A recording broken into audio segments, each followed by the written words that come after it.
Assalamualaikum warahmatullahi wabarakatuh. Perkenalkan, nama saya Felisa Anagris Prasadi dengan NPM 201000108. Saya dari kelas F. Pada video kali ini, saya akan mempresentasikan mengenai Visum et Repertum untuk memenuhi nilai ujian tengah semester pada mata kuliah forensik yang diampu oleh dosen pengampu Ibu Sintiana Rahmi, SHMH. Selamat menyaksikan! Baik, yang pertama adalah pengertian dari Visum et Repertum.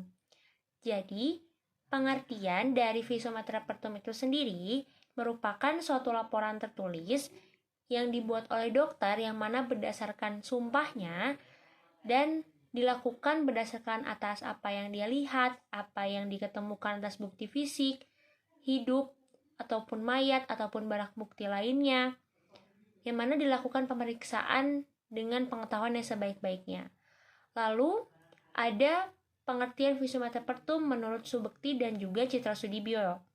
Jadi, menurut Subekti dan Citra Sudibyo ini, bahwa Visum et Repertum adalah suatu keterangan dokter yang memuat kesimpulan atas hasil pemeriksaan yang dilakukan.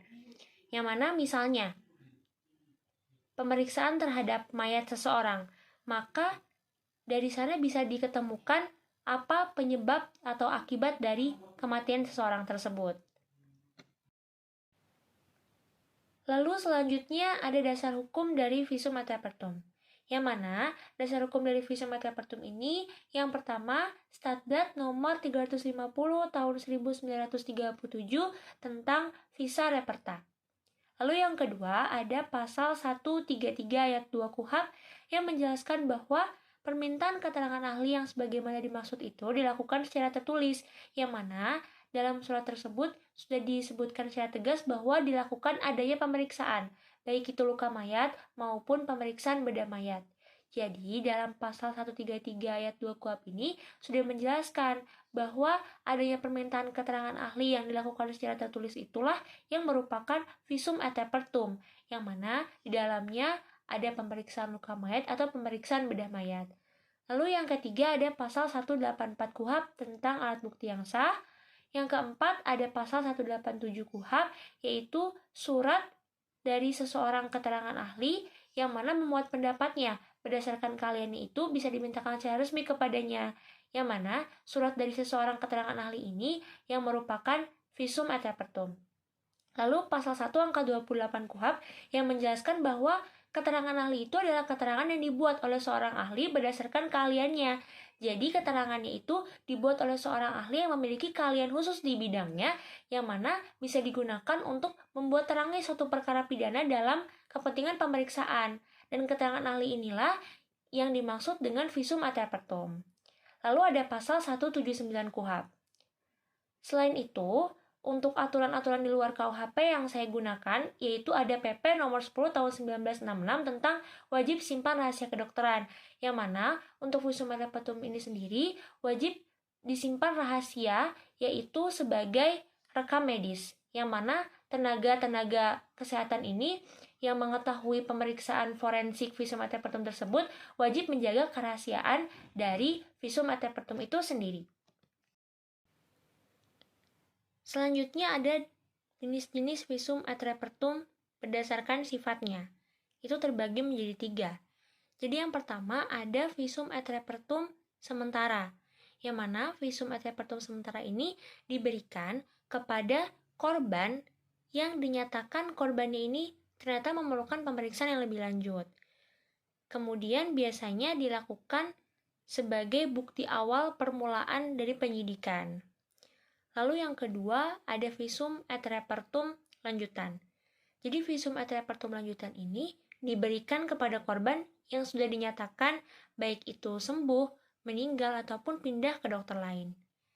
Lalu untuk kualifikasi luka dari korban yang belum sembuh dan korban yang pindah ke dokter lain itu tidak dicantumkan. Dan bentuk dari Visum et Repertum lanjutan dengan Visum et Repertum sementara ini sebenarnya hampir mirip, tetapi berbeda di fungsinya saja. Lalu yang ketiga ada Visum et Repertum definitif. Jadi untuk Visum et Repertum definitif ini adalah visum yang mencantumkan hasil analisis pemeriksaan, yang mana bersifat permanen dan juga bisa menjadi pengganti barang bukti jenazah guna prosesnya di peradilan. Dan sebagai penjelasan juga saya ingin menjelaskan bahwa visum et repertum lanjutan dengan sementara ini bisa disebut atau dikenal sebagai surat keterangan medis. Seperti itu. Selanjutnya ada jenis-jenis visum et repertum berdasarkan jenis pidana, yaitu terbagi menjadi 4. Yang mana yang pertama itu adalah visum et repertum pelukaan. Jadi untuk visum et repertum pelukaan ini merupakan visum yang dilakukan untuk menentukan penyebab terjadinya luka atau menentukan derajat parahnya luka. Lalu yang kedua, ada visum et repertum kejahatan asusila.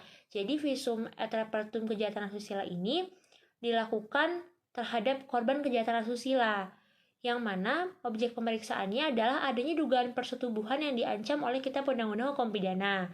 Lalu yang ketiga, visum et repertum jenazah. Jadi visum et repertum jenazah ini dilakukan pemeriksaan forensik terhadap jenazah, yang mana meliputi ada pemeriksaan luar dan ada pemeriksaan bedah mayat. Yang pemeriksaan luarnya itu tidak mengurangi tindakan yang bisa mengurangi keutuhan jenazah tersebut. Lalu untuk pemeriksaan bedah mayatnya itu biasanya dilakukan dengan membuka tengkorak dada, leher, dan lain-lain. Kemudian untuk di dalam pemeriksaan bedah mayat itu biasanya juga ada pemeriksaan penunjang seperti pemeriksaan histopatologi, toksikologi, dan lain-lain. Lalu yang keempat ada visum et repertum psikiatri yang ditujukan untuk tersangka atau terdakwa tindak pidana. Kemudian selain itu ada visum et repertum tempat kejadian perkara yang mana dibuat setelah dokter itu selesai melakukan pemeriksaan di TKP. Kemudian visum et repertum penggalian jenazah dibuatnya setelah dokter selesai melakukan penggalian jenazah. Lalu visum et repertum barang bukti yang mana visum tersebut dilakukan terhadap suatu barang bukti. Selanjutnya ada kegunaan visum et repertum dalam sistem peradilan pidana. Yang mana seperti sudah kita ketahui sebelumnya ya, bahwa dalam hukum acara pidana itu yang namanya pembuktian itu sangat penting, karena dalam hukum acara pidana mencari suatu kebenaran material. Yang mana dalam hal ini untuk visum et repertum ini bisa menjadi alat bukti surat yang sah, yang mana digunakan untuk membuat terangnya suatu perkara pidana dan dapat dijadikan dasar pertimbangan bagi hakim untuk menjatuhkan putusannya. Jadi, hakim sendirilah yang nanti kemudian akan menilai dari kekuatan pembuktian, yang mana seberapa besar kekuatan pembuktian dari visum et repertum ini. Tapi apabila hakim tersebut belum memperoleh keyakinan tentang kebenaran pembuktian dari visum et repertum ini, biasanya hakim itu meminta pendapat atau keterangan ahli yang mana nantinya akan dilakukan pemeriksaan ulang. Namun untuk visum et repertum sendiri kekuatan pembuktian itu bisa lemah jika tidak ditunjang dengan alat bukti lainnya. Lalu yang kedua, ada visum et repertum sebagai pengganti dari corpus delicti. Yang dimaksud dari pengganti corpus delicti ini yaitu misalkan ada suatu perkara tentang tubuh manusia. Lalu luka-luka yang ada di tubuh manusia itu kan bisa berubah-ubah, bisa sembuh, bisa juga membusuk. Jadi tidak sesuai seperti dengan pemeriksaan awal dilakukan. Maka dalam keadaan seperti itu, corpus delictinya tidak mungkin diajukan saat persidangan, maka digantikanlah dengan visum et repertum ini. Kemudian yang ketiga, bagi penyidik sendiri, kegunaan visum et repertum itu adalah sebagai bukti penahanan tersangka, yang mana ketika melakukan penyidikan ini tentunya penyidik perlu bukti, dan visum et repertum ini menjadi pengganti dari barang bukti tersebut. Kemudian, bagi jaksa penuntut umum sendiri, kegunaan dari visum et repertum ini adalah yang mana keterangan-keterangan yang ada dalam visum et repertum itu dapat digunakan untuk menentukan pasal-pasal mana saja yang akan didakwakan, yang kemudian akhirnya nanti akan dibuatkan surat dakwaan. Selanjutnya adalah pihak-pihak yang berwenang untuk membuat visum et repertum, yang mana di dalam KUHP sudah memberikan batasan mengenai pihak-pihak mana saja yang berwenang untuk membuat visum et repertum, yaitu didasarkan pada keterangan pasal 133 ayat 1 KUHP yang menjelaskan bahwa dalam hal penyidik untuk kepentingan peradilan dalam menangani seorang korban, baik itu luka maupun meninggal akibat dari peristiwa yang diduga terjadi suatu tindak pidana, maka dapat mengajukan permintaan keterangan ahli kepada ahli kedokteran kehakiman, dokter, ataupun ahli lainnya. Jadi dalam hal ini, ahli kedokteran kehakiman itu berwenang untuk membuat visum et repertum. Yang mana dalam hal ini ketika terdapat suatu kasus, kemudian kasus tersebut mendapatkan pengaduan kepada pihak kepolisian, lalu ternyata ditemukan adanya unsur tindak pidana, maka korban tersebut dibawa ke dokter untuk dilakukan pemeriksaan forensik, seperti pemeriksaan luka-luka dan lain sebagainya, kemudian nanti akan dibuatkan visum et repertum. Lalu, sebelum pembuatan visum et repertum tersebut, didahului adanya penjelasan-penjelasan dan juga persetujuan dari korban. Selain itu, dokter non-forensik atau dokter biasa juga bisa membuat visum et repertum. Tetapi, nilai kekuatan pembuktian dari visum et repertum yang dibuat oleh dokter forensik ini lebih tinggi daripada visum et repertum yang dibuat oleh dokter non-forensik. Yang mana, dokter forensik ini dapat mengaitkan temuan-temuan medis dengan norma-norma hukum yang kemudian akan dibuat visum et repertum. Lalu, di dalam pembuatan visum et repertum sendiri, terdapat mengandung arti kata pro justia, yang artinya dibuat secara khusus untuk kepentingan peradilan.